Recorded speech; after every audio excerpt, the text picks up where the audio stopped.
আমি প্রায় 50 বছর যাবত এই মাঠে নামাজ পড়ি এবং নামাজ পড়ে জায়গা হয় না আর কি, মানুষ এত মানুষ আসে।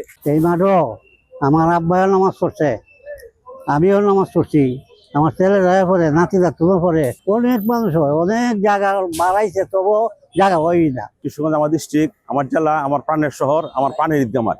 এটা ঐতিহ্যবাহী একটা ঈদগাহ মাঠ, যেটা সারা বাংলাদেশের প্রথম ঈদগাহ মাঠ, বড় ঈদগাহ মাঠ। আমি ইমাম এবং খাদেম হিসাবে ঈদের আগাম শুভেচ্ছা জানাচ্ছি।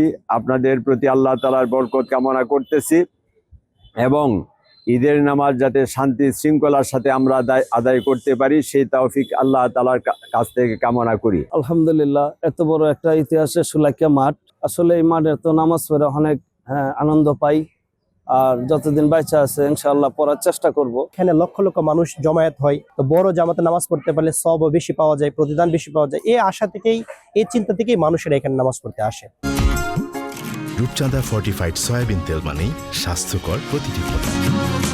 এই যে ঐতিহ্যবাহী মাঠ, শোলাকিয়া ঈদগাহ মাঠ, এই জায়গায় লাখো মানুষের সাথে নামাজ পড়তে আসলে আমার মানে আত্মতৃপ্তি জাগে, অত্যন্ত শান্তি লাগে। ঈদগাহ মাঠটি প্রায় 200 বছর যাবত এখানে দেশের বিভিন্ন অঞ্চল থেকে আগত মুসল্লিরা নামাজ আদায় করেন। তার এই ধারাবাহিকতা এই শোলাকিয়া ঈদগাহ ময়দানে এই 199তম ঈদুল ফিতরের জামাত অনুষ্ঠিত হবে।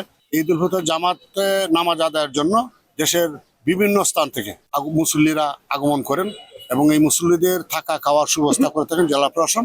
তা এবারও জেলা প্রশাসন এই মুসল্লিদের থাকা খাওয়ার ব্যবস্থা করেছেন এবং তাদের সার্বিক নিরাপত্তার দায়িত্ব পালন করে থাকেন জেলা প্রশাসন, জেলা পুলিশ প্রশাসন। পুলিশের পক্ষ থেকে 4 স্তরের নিরাপত্তা নিশ্চিত করা হবে, সেভাবে ব্যবস্থাপনা গ্রহণ করা হয়েছে। পোশাকে পুলিশের পাশাপাশি এখানে সাদা পোশাকের পুলিশ ডিপ্লয় থাকবে, পাশাপাশি র্যাব এবং অ্যান্টি টেররিজম ইউনিটের বোম ডিসপোজাল ইউনিট কাজ করবে। ট্রাফিক ব্যবস্থার জন্য বিশেষভাবে ট্রাফিক ডিপ্লয়মেন্ট থাকবে।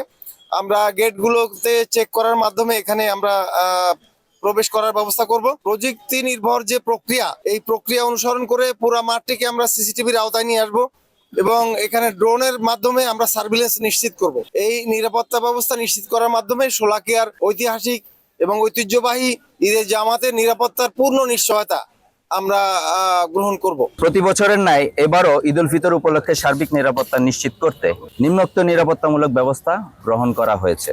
এর মধ্যে কন্ট্রোল রুম স্থাপন, ওয়াচ টাওয়ার, অবজারভেশন পোস্টের মাধ্যমে সার্ভিলেন্স, চেকপোস্ট ও মোবাইল টহলের মাধ্যমে সন্দেহভাজন ব্যক্তিদের গতিবিধি পর্যবেক্ষণ ও তল্লাশি, ড্রোন ও বাইনোকুলারের মাধ্যমে পর্যবেক্ষণ সার্ভিলেন্স, সিসিটিভি সার্ভিলেন্স সহ সন্দেহজনক গাড়ি তল্লাশি, স্নাইপার সহ অন্যান্য নিরাপত্তা সরঞ্জামাদির যথোপযোগী ব্যবহার, স্ট্রাইকিং ও রিজার্ভ ফোর্স মোতায়েন।